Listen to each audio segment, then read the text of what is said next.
जय हिंद दोस्तों, स्वागत करते हैं हम आपका आपके अपने परिवार में। मेरे भाई अभी हाल फिलहाल एसएससी का एक बहुत ही बड़ा नोटिस आया है और ये ओटीआर को रिलेटेड है यहाँ पे। तो जैसे कि मैंने पहले ही कहा था आपको कि चैनल को सब्सक्राइब कर लीजिएगा ताकि जितने भी महत्वपूर्ण नोटिफिकेशन है वो हम यहाँ पर आपको दे पाएं और बता पाएं। अभी हाल फिलहाल हमने रिजर्वेशन के ऊपर में इस चैनल पर एक वीडियो बनाई थी और मुझे लगता है कि ये वीडियो आप लोगों को ध्यान होगा, जिसमें बहुत तरीके से रिजर्वेशन के सारे फंडामेंटल्स को हमने यहाँ पर समझाया था कि रिजर्वेशन क्या होता है, किस प्रकार से होता है और उसमें बड़े बदलाव क्या थे क्या नहीं थे, ये सारी बातें। उसमें जब मैंने कमेंट को पढ़ना शुरू किया, चूंकि मैं हमेशा कहता हूं कि मैं वीडियोस के कमेंट को पढ़ता हूं, तो उसमें मेरे भाई यहां पर बहुत सारे ऑप्शंस आए थे यहाँ पर ओटीआर में एडिट करने को लेकर के कि सर एक बार ओटीआर को एडिट करने का ऑप्शन मिल जाता, और एडिट करने का ऑप्शन मिल जाता इस तरीके से, सर ओटीआर एडिट प्रॉब्लम के बारे में वीडियो बनाओ, इस तरीके से करके काफी सारा था।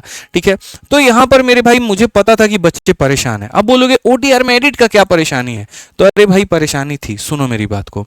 एसएससी ने साफ तौर पर यह क्लियर कर रखा था कि आप ओटीआर में जो एडिट कर सकते हैं वो 31 मई 2025 तक कर सकते हैं। इसके बाद आप ओटीआर में एडिट नहीं कर पाएंगे, ये उन्होंने साफ तौर पर कह दिया था।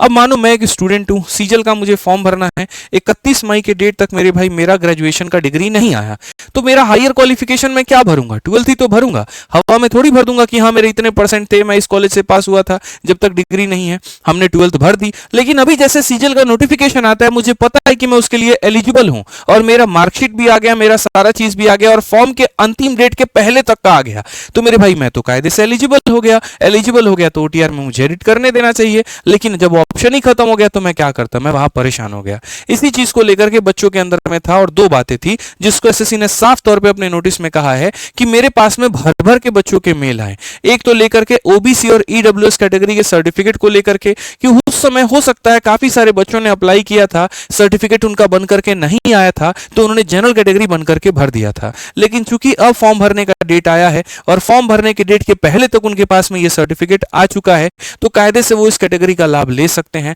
तो ले सकते हैं, तो इसके लिए यहां पर ओटीआर में एडिट करने का ऑप्शन दिया जाना चाहिए। और इसी बात को संज्ञान में लेते हुए, बच्चों के मेल को संज्ञान में लेते हुए एसएससी ने मेरे भाई वापस से ओटीआर में एडिट करने का डेट आपको दे दिया है और अब आप उसको एडिट कर सकते हैं 19 जून से लेकर के 30 जून तक। मेरे भाई यहां पर 19 जून से 30 जून का आपको डेट दिया जा रहा है, जिसमें आप ओटीआर में अपना चाहें तो आप अपना कास्ट वास्ट का जो भी है आप उसको एडिट कर सकते हो, आप अपना हायर क्वालिफिकेशन एडिट कर सकते हो, नाम में छोटी मोटी अगर कोई गलतियां हो गई हैं तो आप उसको एडिट कर सकते हो। ठीक है, लेकिन इसका मिसयूज मत करना, क्योंकि 3 नंबर पैराग्राफ में यहां पर इन्होंने ये भी कहा है कि हमने इसको जेन्युइन पर्पस के लिए खोला है। अगर कोई कैंडिडेट जबरदस्ती का इसको मेरे भाई मिसयूज करने की कोशिश करता है और बाद में हम संज्ञान लेते हैं और अगर वो पाया जाता है तो उसके ऊपर में कड़ी कार्रवाई होगी।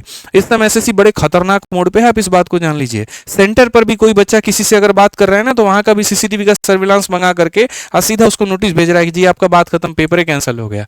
सीपीओ में देखने को मिला है, काफी सारे कैंडिडेट्स के पास में नोटिस आया। तो कृपया करके ये हरकत ना करें। स्क्राइब वालों को पहली बार यहाँ नोटिफिकेशन गया, आज के पहले कभी जो है नोटिस नहीं जाता था। सोचिए स्क्राइब वालों को लेकर के तो कितना एसएससी है, तो इसको जबरदस्ती का कुछ गलत मतलब यहाँ पर फायदा मत उठाना, बस इतना कहना है।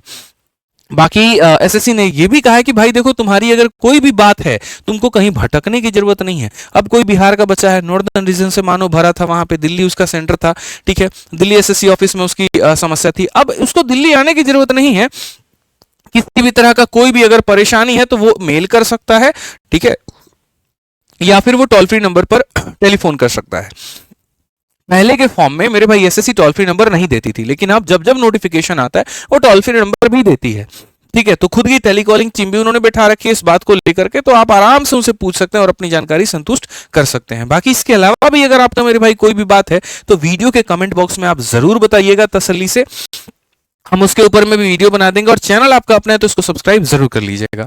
बाकी अपना पढ़ाई करते रहिए। वीओडी बैच और मेरे भाई 45 डेज 45 मैराथन से जिसके साथ भी जुड़े हुए हैं, बस इस बार आपको अपने मैथ्स में पूरा टारगेट बनाना है और बढ़िया तरीके से आपको पढ़ाई करते रहनी है। जो भी सवाल है वीडियो के कमेंट बॉक्स में जरूर बताना। मिलेंगे अगली वीडियो में, आज के लिए इतना ही। जय हिंद।